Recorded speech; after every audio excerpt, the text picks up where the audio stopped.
कृष्णा राधे राधे। कैसे हो आप सभी? आई होप आप सभी स्वस्थ होंगे, मंगलमय होंगे। आज की इस वीडियो के माध्यम से मैं आपको जो बताने जा रही हूँ वो शायद आप लोगों में से बहुत से लोग मानते भी होंगे और समझते भी होंगे। तो चलिए ज़्यादा समय बर्बाद ना करते हुए शुरू करते हैं एक कहानी, जिसके माध्यम से आपको पता चलेगा कि ईश्वर जो करते हैं वो अच्छे के लिए ही करते हैं। बस हमारी जो भूल हो जाती है वो यही हो जाती है कि जब अच्छा समय आ रहा होता है तो हम उस चीज़ को बहुत अच्छे से ले लेते हैं, भगवान की कृपा समझ लेते हैं। लेकिन जहाँ पर हमारे जीवन में कुछ भी गलत होना शुरू हो जाता है, वहाँ पर हम समझते हैं कि भगवान हमसे नाराज़ हैं या जो भी हो रहा है वो अच्छा नहीं हो रहा। तो चलिए एक स्टोरी के माध्यम से मैं आपको बताने जा रही हूँ, ध्यान से सुनिएगा। एक राजा था और राजा का एक मंत्री था। अब जो राजा था उसका मंत्री बड़ा ही समझदार था। तो मंत्री का एक तकिया कलाम था, जो हुआ अच्छा हुआ। तो एक बार की बात है, राजा का एक पुत्र था जिसकी मृत्यु हो गई।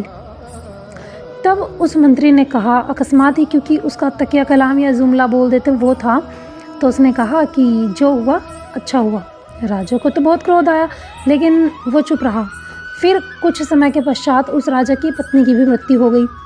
तब उसके मंत्री ने फिर से कहा, जो हुआ अच्छा हुआ।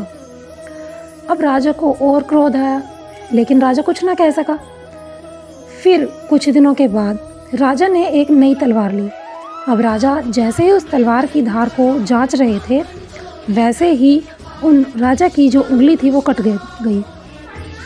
तो जब राजा की उंगली कटी तो मंत्री ने फिर से कहा, जो हुआ अच्छा हुआ। इस बार राजा के क्रोध की सीमा न रही और राजा ने क्रोधित होकर अपने सिपाहियों को आदेश दिया कि इस मंत्री को हमारे राज्य से बाहर छोड़कर आओ। राजा ने मंत्री को कुछ हानि तो नहीं पहुंचाई, लेकिन मंत्री को अपने राज्य से देश निकाला उसने दे दिया। अब जो मंत्री था वो फिर से बोला, जो हुआ अच्छा हुआ। तो जो मंत्री था वो राजा से ना तो कुछ लेकर गया और ना ही वो अपने परिवार को साथ लेकर गया, और मंत्री राज्य से बाहर चला गया। अब कुछ दिनों के बाद वो राजा शिकार खेलने के लिए जंगल में गए। अब जंगल में डाकुओं का एक बहुत बड़ा गिरोह था। तो अकस्मात ही उन डाकुओं ने उस दिन राजा को पकड़ लिया, और कुछ ऐसे योग बने कि वो जो डाकू थे वो अपनी कुलदेवी को प्रसन्न करने के लिए उस दिन किसी मानव की बलि देना चाहते थे। तो जब जो डाकू थे उन्होंने राजा से बलि देने के लिए वो राजा को बांध लिया, उन्हें पकड़ लिया। तब कुछ नियम होते हैं जो बलि से पहले पूर्ण किए जाते हैं, और राजा से कुछ वार्तालाप उन्होंने किया। उन्होंने राजा से पूछा कि क्या वो विवाहित है। तो राजा ने कहा, हाँ जी, लेकिन मेरी पत्नी जो है मर चुकी है। अब राजा से पूछा गया, क्या कोई तुम्हारा पुत्र या उत्तराधिकारी है? तो राजा ने कहा, नहीं, मेरा एक पुत्र था जो स्वर्गवासी हो गया।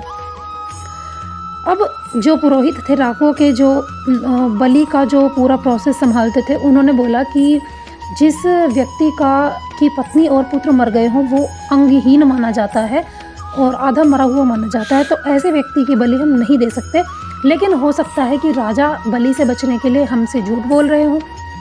तो यदि ऐसा होता है तो चलिए कोई बात नहीं, हम इनकी बलि देने के लिए तैयारी करते हैं। तब पुरोहित, जो डाकू के पुरोहित थे, उन्होंने कहा, लेकिन बलि से पूर्व एक प्रक्रिया होती है। प्रक्रिया क्या होती है? बलि से पूर्व जिसके बलि दी जाती है उसके शरीर का को चेक किया जाता है कि कहीं से कोई कटा पिटा अंग तो नहीं है, कहीं से चोट तो नहीं लगी हुई है, या कोई अंग जो है भंग तो नहीं है उसका।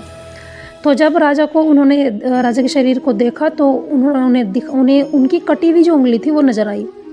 अब कटी हुई उंगली के होने की वजह से राजा को उन डाकुओं ने तुरंत छोड़ दिया कि ये बलि के योग्य नहीं है, इसकी बलि हम नहीं दे सकते। अब राजा वहाँ से आए, अपनी जान छुड़ाकर आए, और आने के बाद वो महल में आए। तो महल में आने के बाद राजा ने अपने उस मंत्री को ढूंढवाया और वहाँ महल में बुलाया। तो महल में आने के बाद उस मंत्री ने वही बोला, जो हुआ अच्छा हुआ।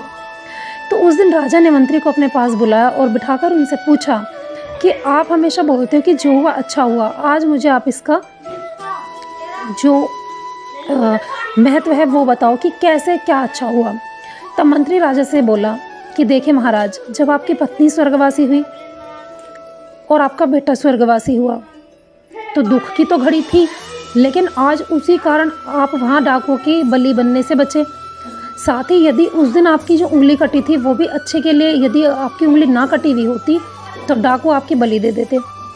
तब राजा ने कहा ठीक है, मेरे साथ जो हुआ ठीक है, लेकिन मैंने तुम्हें अपने राज्य से निकाल दिया, इसमें क्या अच्छा हुआ? तो मंत्री ने बोला, महाराज अगर आप मुझे अपने राज्य से बाहर नहीं निकालते तो जब आप शिकार खेलने के लिए जंगल में गए थे तो डाकू आपको तो अंगहीन होने के कारण छोड़ देते, लेकिन मैं तो ठीक ठाक था तो वे मेरी बलि ज़रूर दे देते। इसलिए प्रभु जो करते हैं वो अच्छे के लिए ही करते हैं। तो आई होप आप सभी समझ गए होंगे स्टोरी से कि हमारे जीवन में जो भी कुछ होता है वो अच्छे के लिए ही होता है। बेशक उसका परिणाम हमें दूरगामी नज़र आए, बहुत बाद में पता चले क्यों हुआ है वो कार्य।